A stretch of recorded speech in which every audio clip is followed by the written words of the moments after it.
بسم اللہ الرحمن الرحیم۔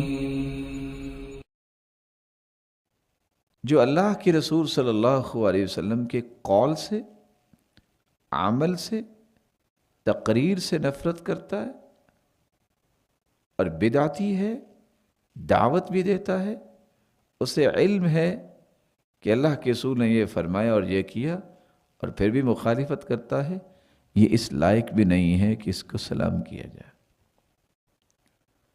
امام مالک اس لیے کہا کرتے تھے بئس القوم هؤلاء اہل الاہواء لا يسلم علیہم، سب سے برے لوگ یہ خواہش پرست ہیں جو اپنی خواہش کے غلام، اسیر اور قیدی ہے، ان کو نصوص شرعیہ، افعال نبویہ، اقوال نبویہ، تقاریر نبویہ اور نبوی اداؤں سے کوئی محبت نہیں ہے۔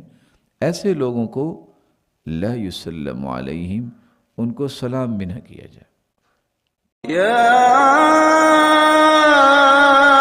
ایھا الانسان ما غرک بربک الکریم۔